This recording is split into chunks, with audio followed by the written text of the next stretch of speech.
Maybe we can start now. Um, Okay. okay, perfect. Well, thank you everyone for being here. Um, I will make the introduction in English so everyone can understand. Voy a hacer la introducción en inglés para que todos podamos entenderla. My name is Ana Carreno. As many of you know, I'm a biophilic design professor at Anáhuac University in Mexico. And a few weeks ago, I had the opportunity to speak to Mike Peterson about, a little bit about neuroaesthetics and biophilia. And we discussed how important it is to bring these topics to professionals like you. So that's why he's here with us today.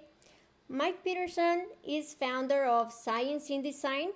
He has a long career in advertising, publishing, and home furnishings. He worked at Hearst magazines as House Beautiful and Country Living. He served as president CEO of Labarge Furnishings, was in charge of marketing for Henry Dunn, Lexington, and Dexel Heritage. As a publisher of Lux magazine for almost 10 years, he helped the brand grow, increase sales, and connect with luxury designers and design firms. Now he teaches designers how patterns, colors, and nature inspired design can improve health and well being. Using research from Harvard, Johns Hopkins, and the Mayo Clinic.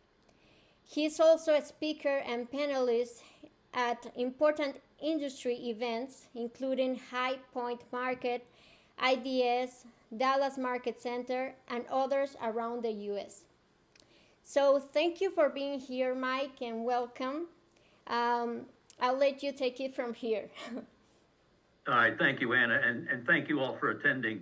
The subject that we're going to be talking about, which is primarily neuroaesthetics and biophilic design, is pretty much revolutionizing the idea of interior design. The neuroscientists now know that good design and the beauty that you as a designer create improves health.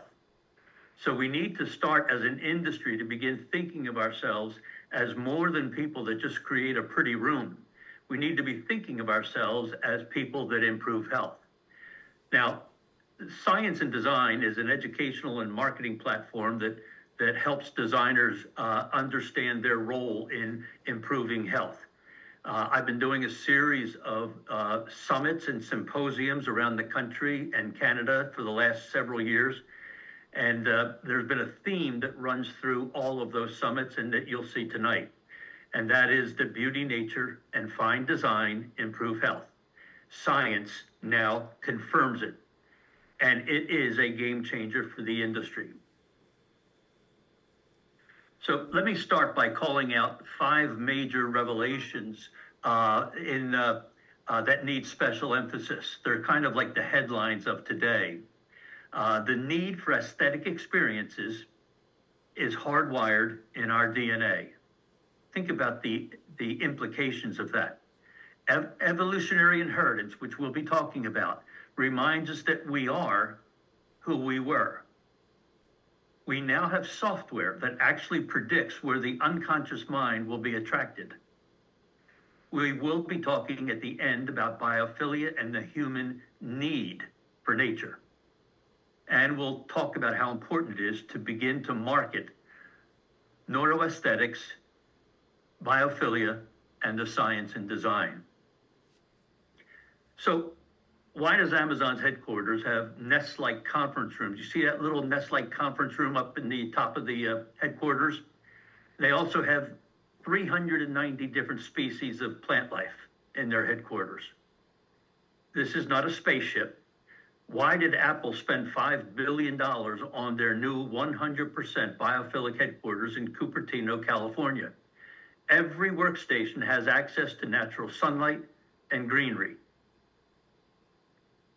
I don't know whether Etsy does business in Mexico, but Etsy's a pretty big retail company in the United States.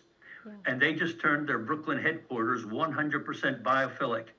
The workstations are hanging cocoons. Mm-hmm, mm-hmm. And lastly, why is Microsoft building conference rooms in treetops. You see the pattern here? I could show you hundreds more examples, but the bigger question, I think, is what science do these industries and companies know that motivate them to do this? Why do these industry leaders know that, what do these industry leaders know that we might want to learn? And those are some of the questions we'll be answering tonight. What's happening is that science has been studying us, the world of interior design, for the last 30 years. It's very fresh, it's very cutting edge. There's a convergence of science and design, and the word for it is neuroaesthetics. Neuro being physiological and the brain, and aesthetics, of course, being beauty, nature, and design. And the science industry is far ahead of the interior design industry in understanding the health benefits that are provided by beauty in particular. Our industry improves health. That may sound strange, but it won't 10 years from now, because the movement has already started and it's already filtering down through all aspects of interior design. One of the leaders in neuroaesthetics is one of my faculty members, early faculty members, the executive director of the International Arts and Mind Lab at Johns Hopkins University. And she says the truth is that aesthetic experiences are hardwired in all of us. They are evolutionary imperatives, encoded in our DNA as an essential part of our humanity, and they're fundamental to our health, well-being, and learning. Now, I don't know about you, but this revelation is transformative. Design is not merely about creating something visually appealing. It is about fulfilling a deep-seated evolutionary need. Now get this, the need for what we do as designers and what you'll be doing in the years ahead. That need is hardwired. It's encoded in our DNA, and it's an evolutionary inheritance. This is profound. Yeah. And maybe I could explain it in English, in Spanish, if you want. Yes, go ahead. Yeah. Bueno, lo que dice Mike Peterson, para los que no entendieron, fue que Neuroaesthetics tiene que ver mucho con la belleza y con la neurociencia. Y está desde nuestro DNA, ¿no? Está en nuestro ADN, está intrínsecamente relacionado con la naturaleza, ¿no? Y de cómo puede ser benéfico para la salud del ser humano. Entonces, esto ya tiene una esencia desde la evolución, vaya, no es solamente una idea o una tendencia, sino es una necesidad, como dice aquí. Por eso dice que no, we don't have a choice, porque realmente dice, es una necesidad, es algo que ya tenemos innatamente y está en nuestro ADN. Thank you, Mike. All right, thank you. So Professor Harry Malgrave is a world-renowned neuroscientist out of the Illinois Institute of Technology. And he says beauty, like art, is a neurological activity, an urge for and feeling of pleasure, and it's associated with awe and wonder. Let's break this down just a little bit. Neurological. The benefit we provide as designers is not just emotional, which is hard to manage, to measure, and calculate. But the benefit we provide is physical. And being physical, it can be scanned, biomapped, and quantified. Now, he also says urge for. And what he means is that beauty, art, and design are not an elective or a passive interest. They are a compulsion. We have survived over the millennia because we sought out pleasure and beauty. We actually ran towards it. It saved us for millions of years. Now, I know this is an odd slide for a design presentation, but let me expand on this evolutionary imperative thing just for a minute. I work with Ann Sussman, who is a professor of cognitive architecture at Boston Architectural College. And she says that understanding that our brain is an artifact of 3.6 billion years of evolution, frames the new direction for design and architecture. And you know, what's really been eye-opening for me in the last several years is to realize that all of us on this call right now, we are the sum, we are the aggregate of all who have been before us. And we are contributing to who we will be in the millions of years ahead. It really is quite profound. Now, what I've done, these scholars are talking about evolutionary inheritance. So let me try and explain within the next couple of slides. Let me try and explain what they're talking about. Let's go back 100,000 years. This is where we lived. This is where we grew up as a human species. We didn't wake up to an iPhone alarm. We woke up to the sounds of wind, nature, streams, the flutter of wings, and sheer aesthetic beauty. The original aesthetic beauty of nature. They were our daily expectations and assumptions for millions of years.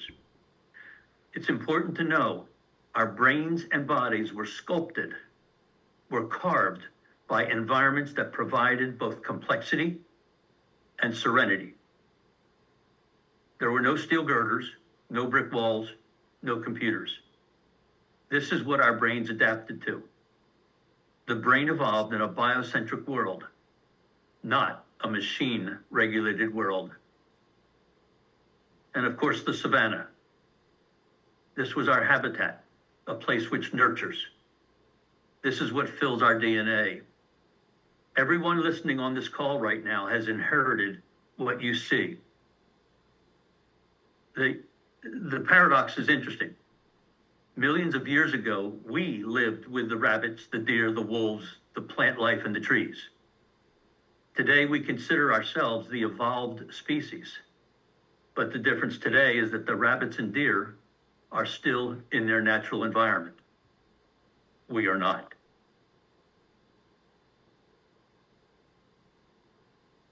As an exclamation point to all of this, Nigel Nicholson is a scholar in psychology in the United Kingdom. And he says you can take the person out of the Stone Age, but you can't take the Stone Age out of the person. We are who we were. But here's the problem. This is where we live today. Anything human-centric about this? This is how we live. What's human-centric about a bunch of boxes?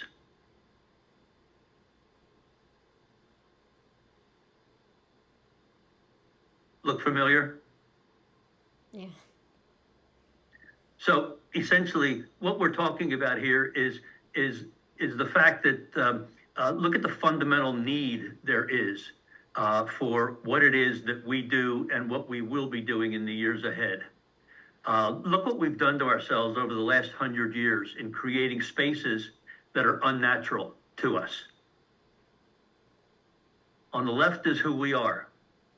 On the right, in this case, is Los Angeles, California, where we live. Just be reminded of the opportunity that you have and that we have to balance an unnatural world. What we're trying to do with the science and design is give us a perspective on how important we are. It's about the need our clients have that they don't even realize. Providing aesthetics, nature, and beauty, what you will be doing in the years ahead, balances the world we live in today and improves the health of our clients. Now, as I pull this first section together, I want to read a comment from Susan Magsamen from Johns Hopkins.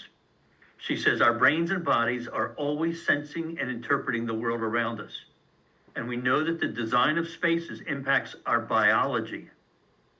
The opportunity to use this knowledge to design and create intentional spaces that support our health and well-being, that is the future of design.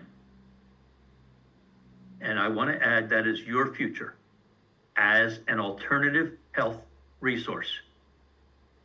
one of the world's leading authorities in neuroaesthetics, Susan, says the future of design is in creating spaces that heal. By the way, you're getting a big burst of serotonin right now because of the image on the right.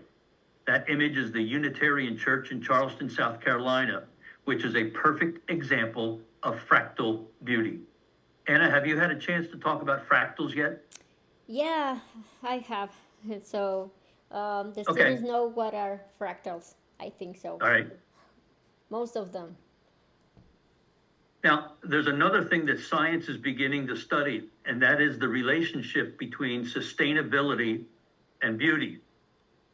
A great book on this is by Lance Hosey.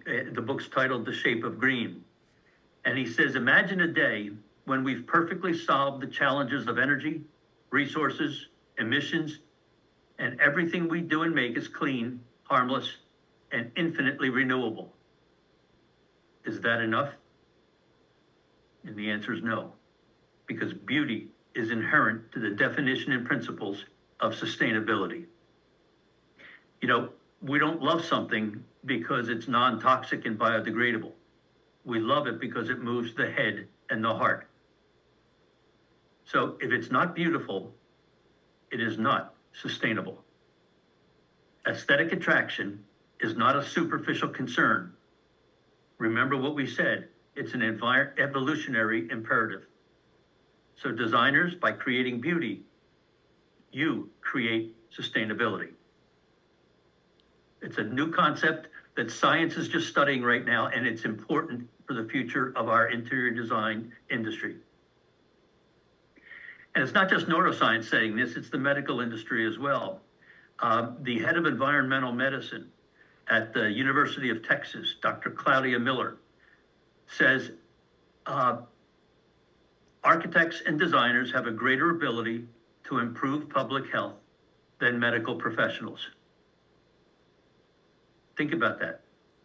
Doctors, the people that we trust with our health, say that you have a greater ability to improve health than they do. This should be kind of like an aha moment, and I hope it shakes you. I hope you're impressed with this, because the medical industry is saying that we have a greater opportunity to improve health than they do. Look at the change in our value proposition when we realize what science knows. Dr. Douglas Wood of the Mayo Clinic talks about our industry as having patients as clients because the future of medicine is in the home. Okay? Major institutions around the world, Johns Hopkins, the Mayo Clinic, University of Texas, and others around the world, essentially are saying that you, our industry, is an alternative health resource.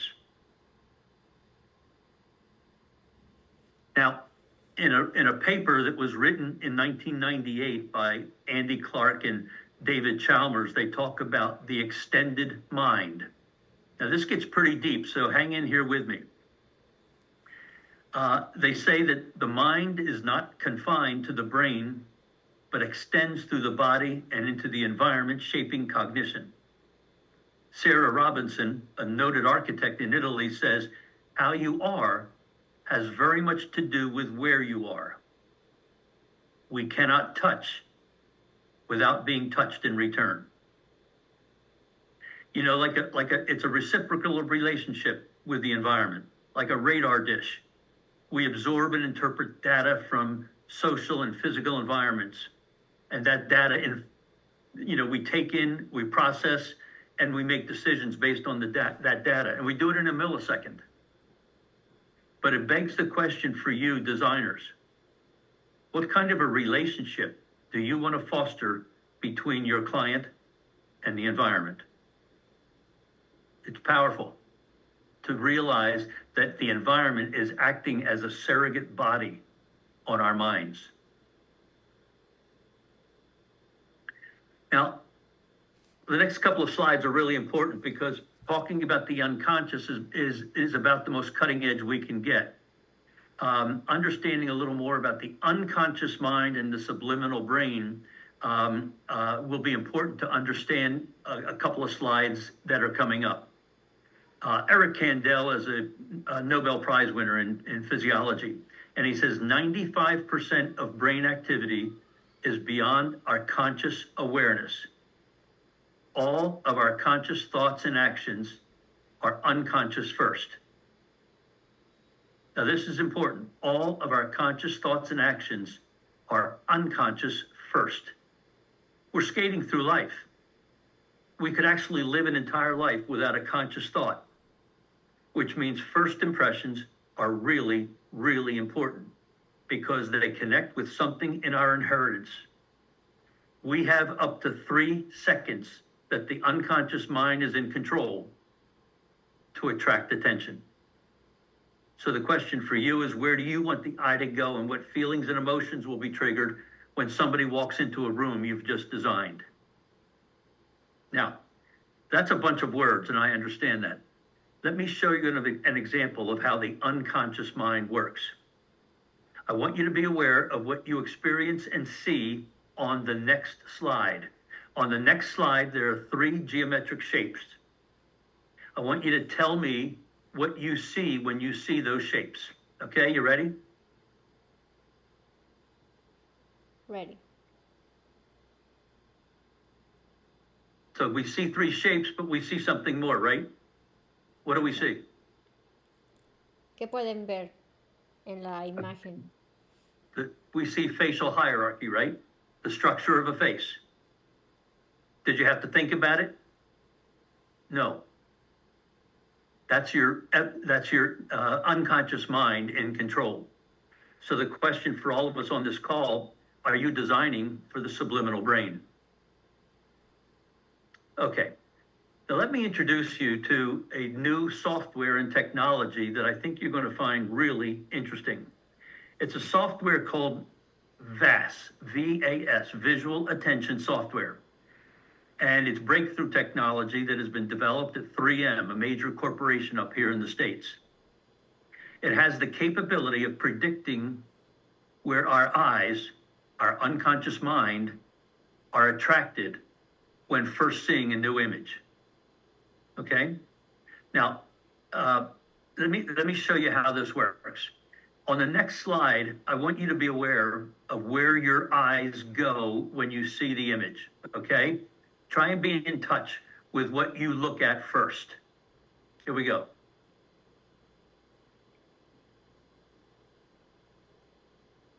What's grabbing your attention? Si quieren This alguien is hard. participar. Oh, sorry. This is hard to do on a Zoom call because I like to get some response. Of course.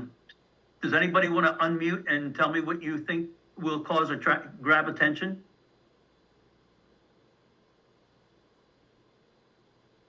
Me. Yes.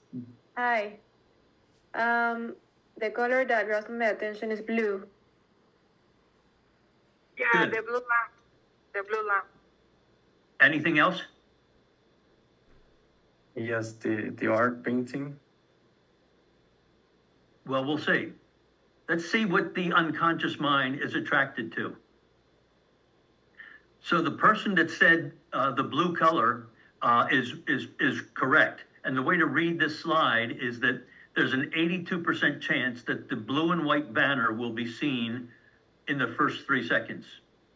There's a 90% chance that the coffee table will be seen in the first 3 seconds. Now, the numbers add up to more than 100% because our eyes are always flitting back and forth. Now, what do you think it is about these elements that that grabs attention?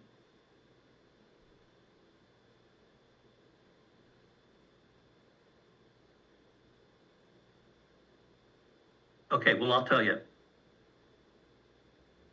Our unconscious mind is attracted to edges, color contrast, color intensity, and faces. And all of them are part of our evolutionary inheritance. Think of millions of years contrasting a blue sky to a green tree canopy. Think of walking up and leaning over the edge of a precipice and realizing the danger that lies beyond. All of that is part of and encoded in our DNA. Let me show you a real life example of how VAS can be used. VAS is considered a visual spell check. I don't know how that translates, Anna, but visual spell check. It's almost like VAS is able to corroborate what you think might be happening. It helps you if it doesn't happen. So this is an ad that I did for a client in Miami. And my team liked it, and so we decided to run with it. And at the last minute, I said, well, let's run it through the VAS technology and see what VAS says. Well, we were pretty happy.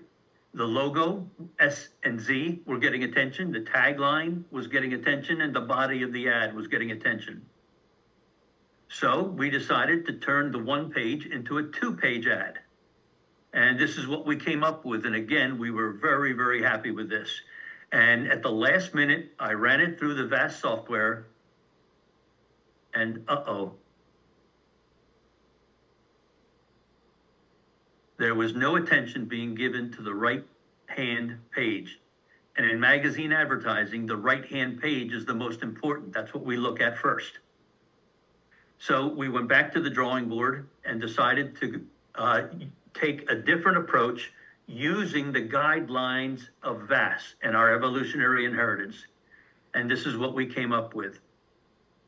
Color contrast, sharp edges, color intensity, and facial structure. All right, now, since you're all experts in VAS technology now, I want to show you an ad that I showed to a flooring convention in Las Vegas, Nevada last year. There were 60 flooring retailers in the room, and I showed them this ad. Now, based on what you've just learned, where do you think the unconscious mind will be attracted? I think that the first thing they would see would be the plant, and Yes. they would move to all the edges in the back and the furniture. You are absolutely right. Now, take a look at that back wall. Does anybody see anything else on that back wall? There's color contrast too. Well, yes, there is. Not enough to grab that much attention, but does anybody see the structure of a face? Yes.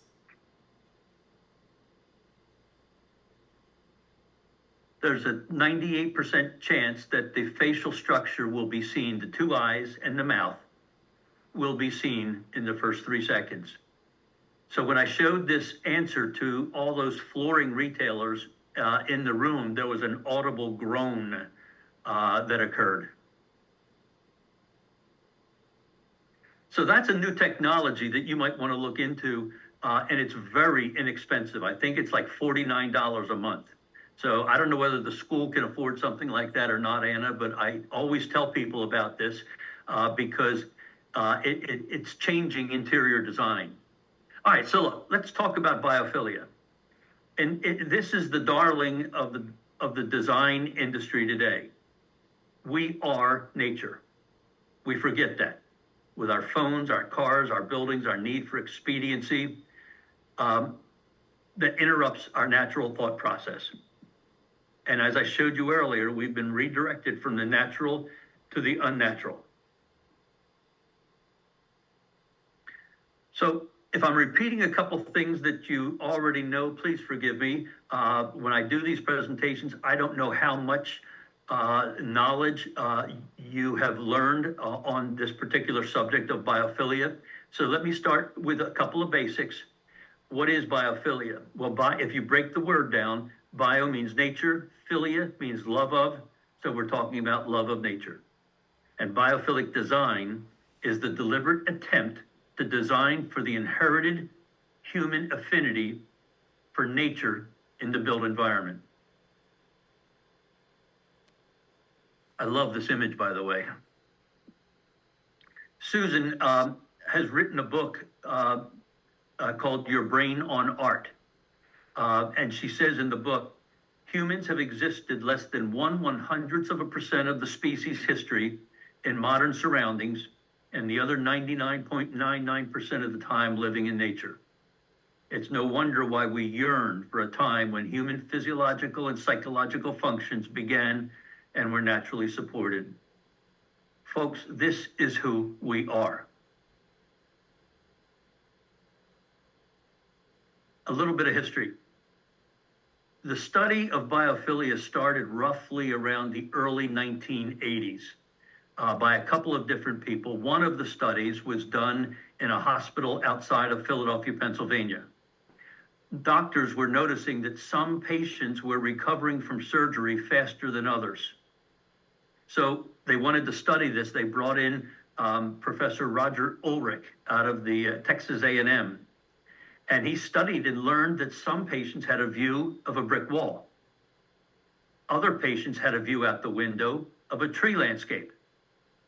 And lo and behold, those who had a view of the tree landscape, the recovery time was down almost 1 full day. And the use of pain medication was down 22%.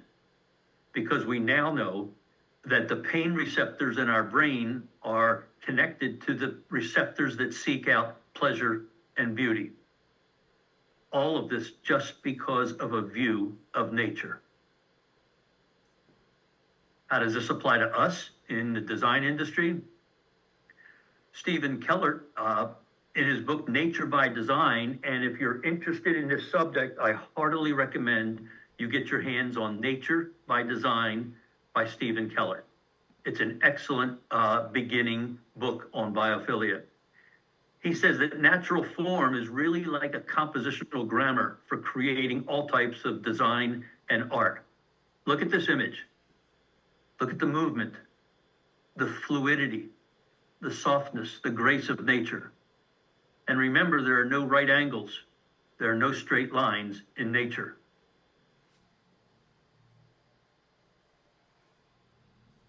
Now, you've heard me say several times that beauty, nature, and design improve health. I'm going to give you 4 different examples right now of that prove that beauty, nature, and design, fine design, improve health. This is a hospital in Singapore. It's called the Khoo Teck Puat Hospital in Singapore. And it's kind of like the world standard for architects. If you're an architect that's going to begin drawing up a new hospital, you go to Singapore to see what they did there. It's the standard in the hospital industry today. This is a cancer facility at Maggie Center at St. James University in England. Look at the fractal movement on the walls and the ceiling. Look at the abundance of natural sunlight. Look at the natural color tones. Look at the pockets of greenery. An important question for all of us on this call, I think, is if the medical industry around the world is using biophilic design to improve the health of their patients, shouldn't we be using it to improve the health of our patients? Look at the opportunity we have to change the value proposition of our industry.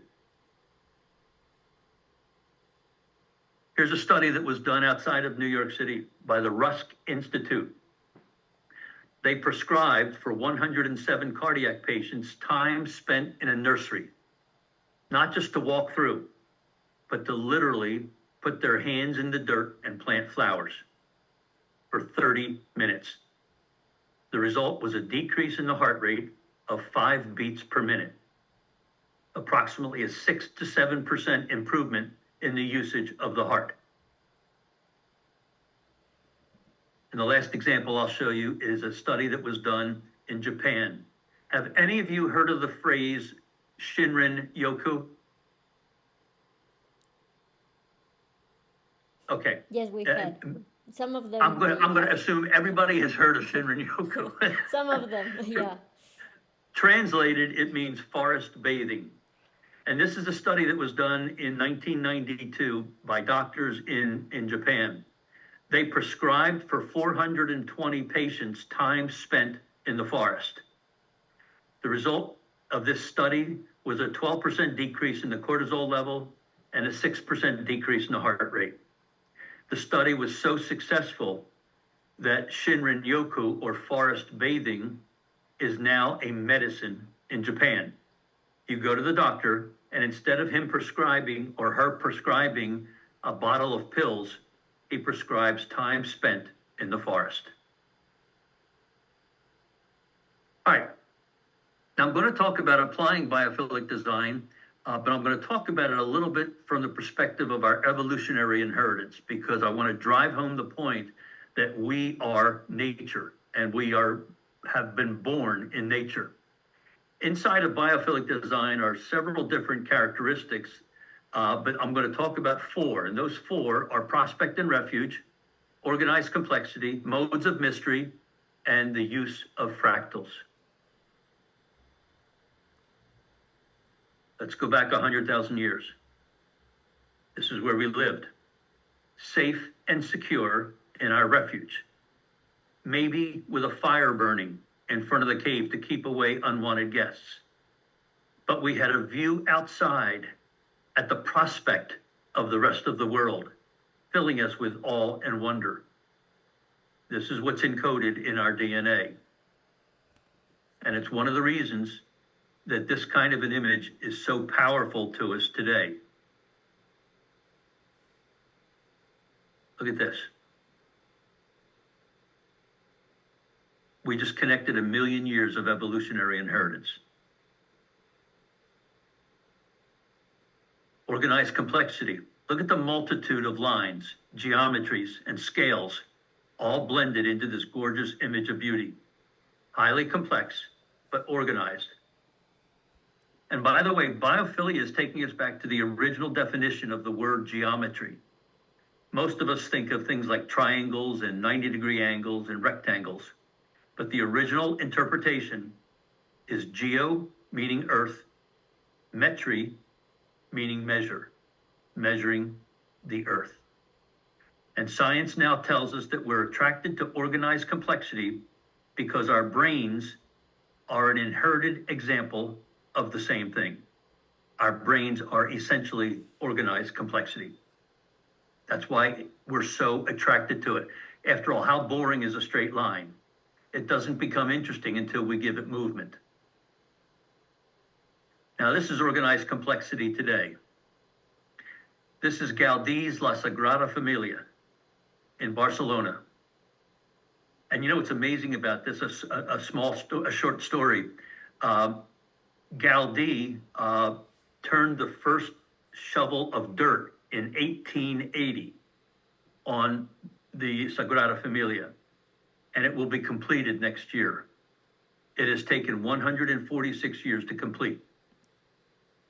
Now, just in case your clients don't want to wait 146 years to experience organized complexity, this is what it might look like today, with a fair amount of biophilia thrown in. Modes of mystery. Now, I have to admit, I found this pretty interesting. I hadn't thought about mystery in terms of interior design, yet it's a powerful motivating force in our search for health and well-being. What's at the end of that trail? What's behind the trees on the right? What can I discover next? It really does make sense that there's a sense of positivity and wonder in the idea of mystery. And it's one of the reasons that this type of an image is so powerful to us today. What's at the end of that hallway? What's behind the door on the left? And this is an image I just found a couple days ago, and I decided to throw in because the image is just so powerful to me, filled with mystery.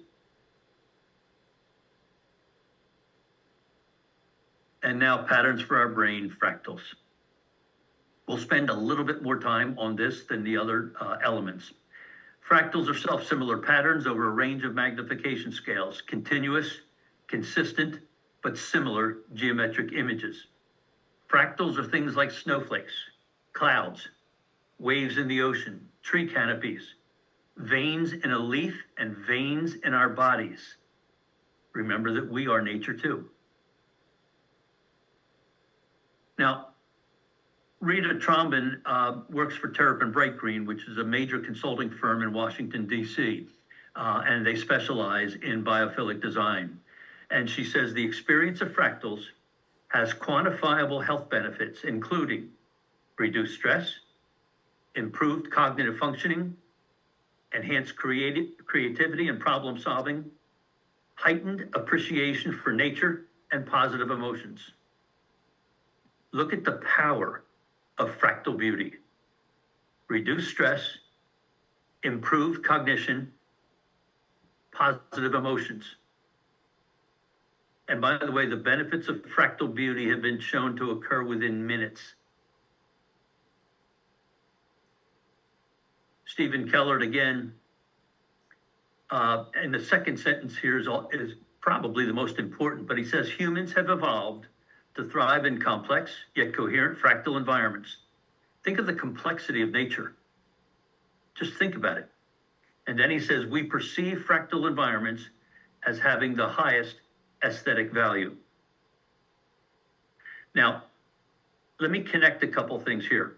We started this presentation talking about Susan Magsamen, and her saying that the need for aesthetic experiences is hardwired in our DNA. Now we have Stephen Kellert saying that the highest aesthetic in design is fractal beauty. So what we're saying is that the optimum, the best way of satiating, of resolving our need for aesthetic experiences is through fractal beauty. So the question for all of you is, are you consciously using fractal beauty in your designs?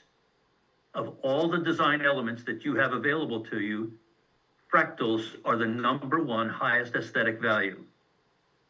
And by the way, you're seeing the solar-powered treescapes in Singapore's Gardens by the Bay. Singapore prides itself as being the city in a garden. So let's make this even more personal. Richard Taylor is one of my faculty members in my Science and Design Certification program, and he's a specialist in fractal fluency around the world. And he says fractals are the basic building blocks of nature. This slide is another reminder that we first are nature. You know, you could virtually flip the colors on these two images and they would look exactly the same, reminding us how tied to nature that we are. Take a look at examples now of how we are connected to nature. He also says that fractals are the fingerprints of nature.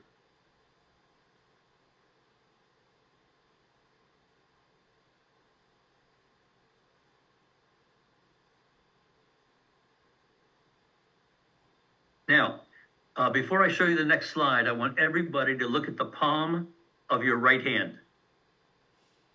Look at the palm of your right hand right now. What do you see? Lines. Yep. You see a reminder that we are walking fractals, the basic building blocks of nature. Now, when I do this presentation here in the States, most people know what this is.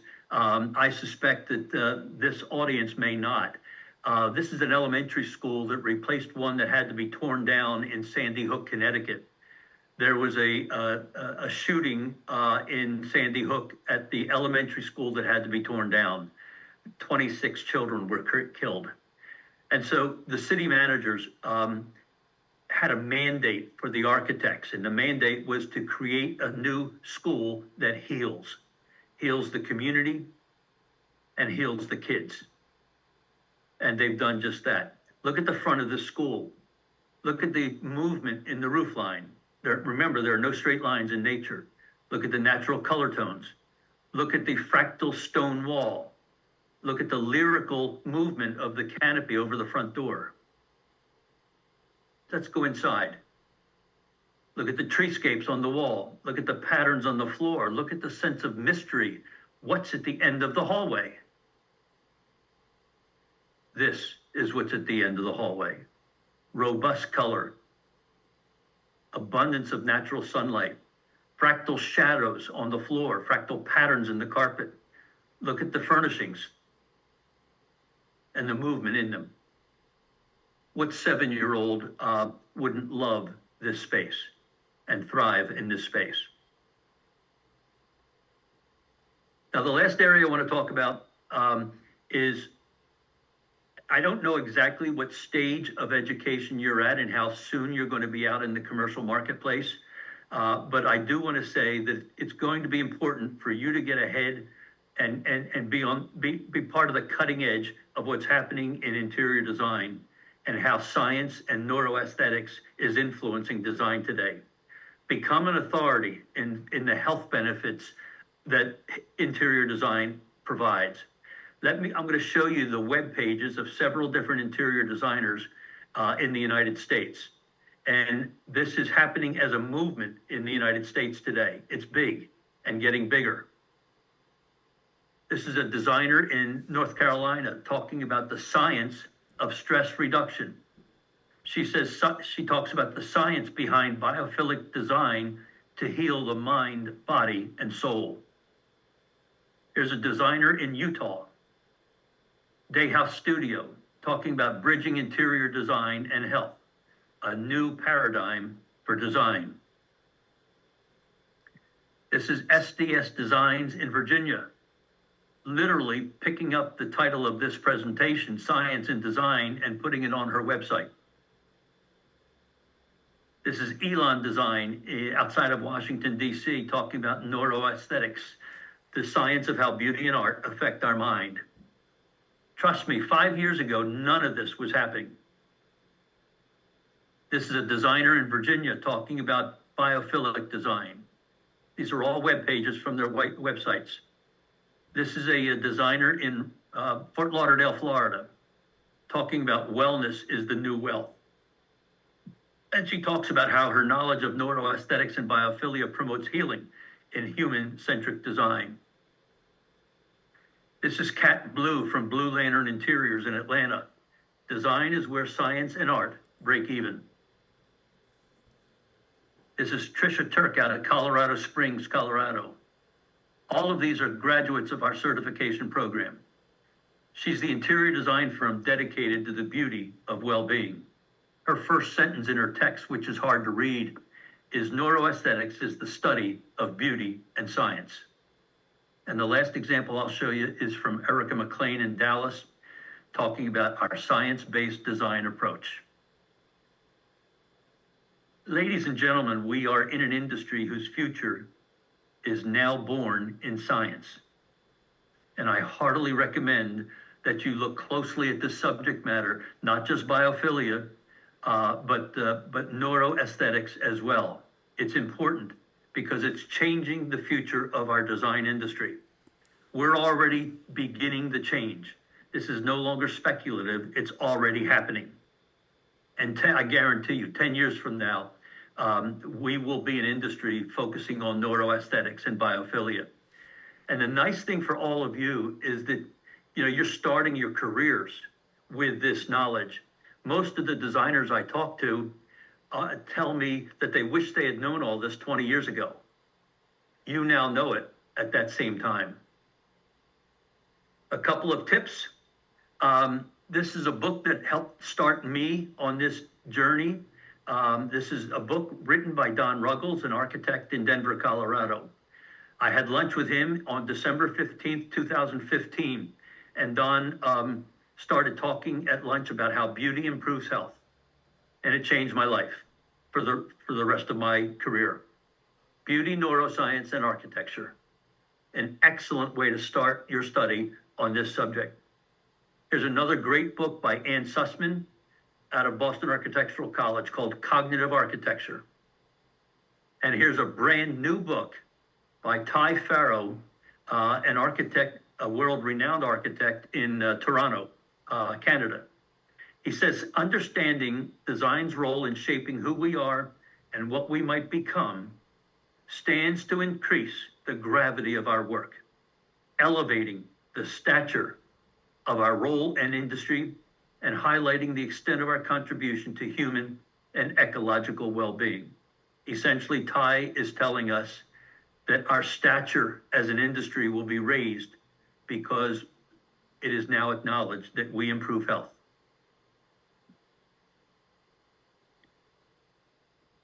All right, anyway, read what Harry says. I believe we're on the verge of a revolution in the way that we approach design. It will no longer be guided by the speculative constructs of borrowed theory, but rather by a more basic understanding of the human organism and its existential engagement with the built environment. This is the epiphany that needs to take place. Look, folks, science and medicine know our needs and know our opportunity better than we do. So let's catch up. And let it be that we are the epiphany that needs to take place.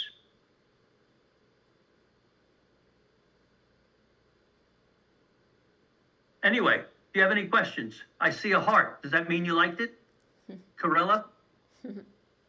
Yeah, I like it very much. I can stay in all the presentation because I came in my car, so we just listening, and I think you have very experience about the team, about biophilia, and I think that the presentation is very powerful and very complete. And thank you very much, Mike. My pleasure. My pleasure. And I really mean it. I love this subject. So if you have any questions, if you want to do any kind of follow-up, email me. I talk to designers and I talk to students all over the country, all over this country. And I'd love to talk to students from Mexico. That's kind of cool for me. Thank you so much for your insights, Mike, and all your information that you just brought us. Now, does anyone have any question or a thought that you would like to share with us? Yes, I have one question. Okay, Diego. Yeah, first, thank you so much for the presentation. Mm-hmm. And I have one question for you. If humans, if humans are biologically programmed to respond positively to nature, why do we continue to build spaces that disconnected us from it? And if you had the opportunity to change the construction regulations of the city, would you make it mandatory for all spaces to have like a biophilic design? Yes, I would. If I had the opportunity to do that, I would. I absolutely would. You should know that there are some cities around the world right now that are already insisting that the building codes include biophilic design, and Singapore is one of those cities. I told you that their theme for the city is the city in a garden. So you can't build a building in Singapore right now without it being somewhat tied to nature and biophilic design. If you've ever flown into Singapore, the airport is a marvel. It is absolutely incredible, an incredible example of biophilic design.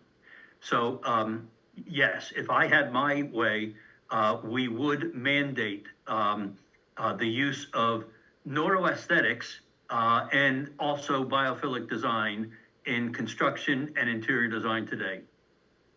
And I say neuroaesthetics because I don't want us to lose sight of the fact that biophilic design is fun. You know, it's kind of exciting. It's nature, but neuroaesthetics as well is very, very important. Think for a minute. An example: if you walk into a restaurant and the restaurant is totally empty, do you pick the table in the middle of the room? No. You pick the table along a wall, because we are generally considered wall huggers. The word for it is thigmotaxis. It's a fancy word, you can forget it, but just know that we are wall huggers. And that's a neuroaesthetic principle. So understand that there's neuroaesthetics as that is as important as biophilic design is. Thank you so much. You bet. Anyone Anybody else?